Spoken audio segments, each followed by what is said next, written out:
Yo! Est-ce que tu t'es déjà demandé si un jeu vidéo, un manga ou même un film avait ou a été influencé par le monde de la mode? Bon, je pense que tu sais déjà la réponse et on va voir ça tout de suite. On commence avec JoJo Bizarre Adventure, créé en 1986. Alors cette œuvre magnifique pour ceux qui ne connaissent pas et que je recommande fortement, je peux pas vous faire un résumé complet car c'est trop what the fuck. Mais si je dois résumer, c'est l'histoire d'une famille à travers les générations. Voilà, en gros ce que je viens de faire, ça fait partie du manga, de l'œuvre. Donc tout ce que je peux te dire c'est, va regarder, c'est mieux pour toi. Donc Hirohiko Araki, l'auteur de l'œuvre, est un immense fan de mode, à un point où il y a des références partout, que ce soit les noms, les poses et les vêtements. Les poses, dans son manga c'est un phénomène incroyable, après avoir vu le manga, c'est d'en faire tellement c'est cool, à un point où il y a des concours de cosplay avec des poses. Mais tout ça encore une fois ça vient d'inspiration, et très souvent de modèles qui ont posé par exemple pour Versace ou s'inspirent pas mal pour les poses. Ou même cette pose bien connue. Il n'hésite pas à donner des noms de designers aux personnages, comme Lang Wrangler, Gwes ou même Jangalia A. Toutes les tenues des personnages viennent de différentes modes, de vêtements qui lui plaisent. Dans la saison 5, on peut voir Abakio porter une tenue de Gucci de 1996. Son amour pour Gucci est tellement grand qu'il a réalisé un truc de ouf. Il va collaborer en 2011 avec Gucci dans son tome Rohan Kishibe. Qui est juste là, Rohan c'est lui. Ce personnage, c'est l'auteur dans son œuvre, il y consacre une dizaine de pages à Gucci et il y fait même une deuxième partie avec Jocelyn. Donc à gauche, vous avez l'auteur et à droite la traductrice du livre. Et tous les deux portent du Gucci. Je vais vous balancer un tas d'images.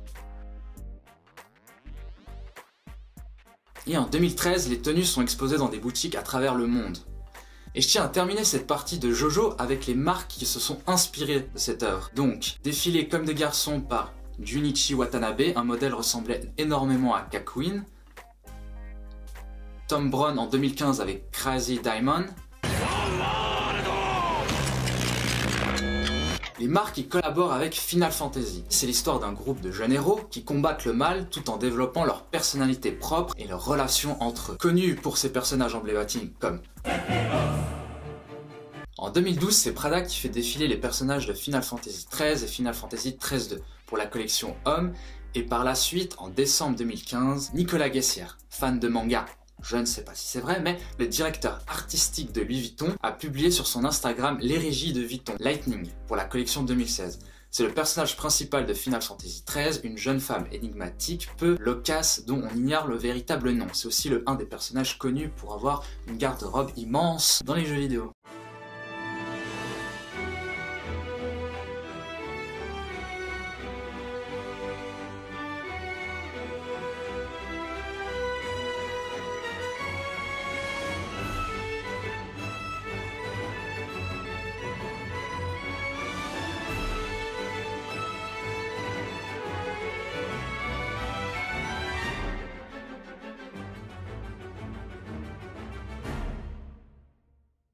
En 2019, Louis Vuitton crée une collection capsule avec League of Legends. Nicolas Guessière a même créé un skin pour Kiana. D'ailleurs, un bon personnage qui fait mal. Et c'est pas tout, puisqu'ils ont même designé un coffre pour la Coupe du Monde de LoL en 2019 qui a été remporté par la team FPX, les Chinois.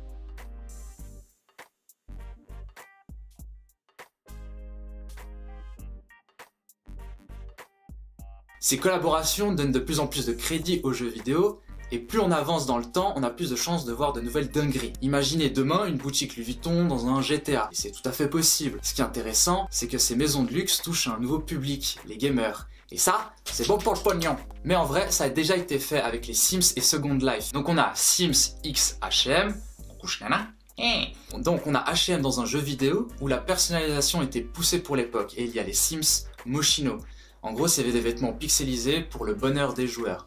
En vrai, c'est horriblement moche. Ouais. Et il y a aussi le monstre Second Life, ce jeu qui permet de créer un avatar où tout est basé sur le roleplay, le fait de se mettre à la place du personnage. Par contre, dans ce jeu, on dépense du vrai argent pour acheter des habits virtuels, en gros des skins. Dior a même créé une collection de bijoux non achetables et sans réel but d'après eux. Mais bon, on sait très bien que dans ce bas monde, on fait rien gratuitement, donc c'était sûrement pour de la pub et voir ce que ça allait donner. On a aussi American Apparel qui a ouvert un magasin dans Second Life. Tu recevais un bon de 15% dans la vraie vie à chaque fois que tu faisais un achat in-game. Je sais pas si c'est rentable, mais en tout cas c'était une idée pas mal. Bon, après depuis, on va dire que American Apparel a fait faillite. Donc, je sais pas. C'est super fun, mais c'est devenu super important dans les jeux vidéo de pouvoir personnaliser son personnage, car ça crée des liens entre toi et ton avatar. Et dans la société où l'on vit, l'apparence compte énormément. Genre sur GTA, j'ai fait un petit logo que la plupart reconnaîtront. Tout ça pour dire que c'est pas fini, et depuis League of Legends et Louis Vuitton, vous pouvez vous attendre à des trucs encore plus ouf. Et genre Ablo aussi a créé un petit jeu sur le site de Louis Vuitton. Je vais vous mettre le lien dans la description. Voilà, je voulais surtout parler de ce genre de collaboration plus poussée, on va dire, que de vous montrer toutes les collaborations assez simples, et j'entends par là le genre Uniqlo DBZ, ce genre de choses où c'est juste des coloris ou des imprimés qui sont cool, mais ça va pas plus loin. Après il y a plein de choses, genre Nike qui sort la paire de Retour dans le futur, qui sont hyper chers, Fragments et Pokémon, mais qui sont plus là pour de la hype. Je vais vous laisser sur 2-3 trucs sympas, et n'oubliez pas, impose ton style. Danger posed by augmented citizens. I once thought I could save the world.